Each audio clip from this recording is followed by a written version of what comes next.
आजकालच्या धावपळीच्या जीवनात आणि चुकीच्या आहारामुळे मूळव्याधीचा त्रास खूप वाढला आहे. पण घाबरू नका, काही साध्या सवयी बदलून तुम्ही हा त्रास कायमचा टाळू शकता.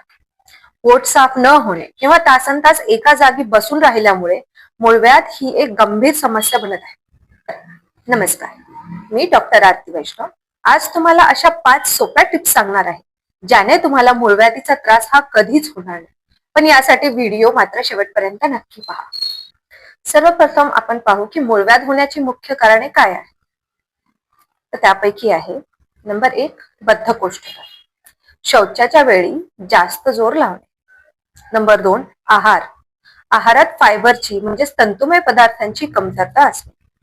नंबर 3, बैठी जीवनशैली म्हणजे तासनतास एकाच जागी बसून राहणे. नंबर 4, पाणी, पुरेसे पाणी न पिणे. आणि इतर म्हणजे गर्भधारणा, लठ्ठपणा किंवा आनुवंशिकता मूळव्याध होण्याची ही मुख्य कारणे आहेत. हे 5 पदार्थ तुमचा मूळव्याध कमी करू शकतात. नंबर 1 वरती आहे ताक आणि जिरे.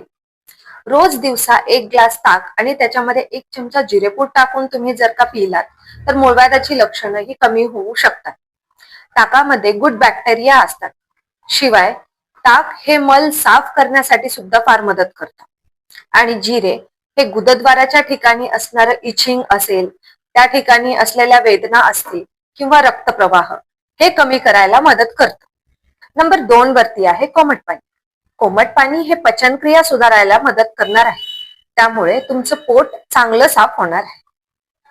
तर नंबर 3 वरती आहे ज्वारी, बाजरी किंवा ओट्स. या तिन्ही पदार्थांमध्ये भरपूर प्रमाणामध्ये फायबर असतं. ते तुमचं पोट साफ करायला मदत करणार आहे. शास्त्र असं सांगतं की जेवढं तुम्हाला जास्त कॉन्स्टिपेशन आहे तेवढं तुम्हाला टॉयलेटला जास्त कुंथावं लागणार आहे. आणि जेवढं जास्त कुंथन होईल तेवढं प्रेशर तिथल्या वेन्स वरती पडतं आणि तुम्हाला मूळव्याध होतं. सो मूळव्याधाची लक्षणं जर का कमी करायची असतील तर तुमचं पोट चांगलं साफ होणं हे फार गरजेचं आहे. आणि त्यासाठी तुम्ही नियमित फायबरचं सेवन केलं पाहिजे.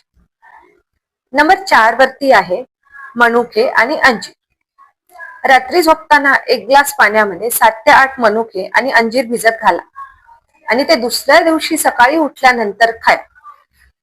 त्याने तुमचं पोट अगदी चांगलं साफ होऊन मूळव्याधाची लक्षणे कमी होणार आहे. नंबर 5 वरती आहे तूप. रात्री झोपताना 1 ते 2 चमचे गाईचे तूप किंवा घरी बनवलेले तूप पाण्यासोबत किंवा दुधासोबत जर तुम्ही सेवन केलं तर जो कठीण मल असतो तो आणि शिवाय पचनक्रिया हे दोन्ही सुधारून तुमची मूळव्याधाची लक्षणं ही कमी होते. तर या अशा प्रकारांपैकी तुम्हाला काही प्रॉब्लेम आहे का हे कमेंट्स मध्ये नक्की कळवा.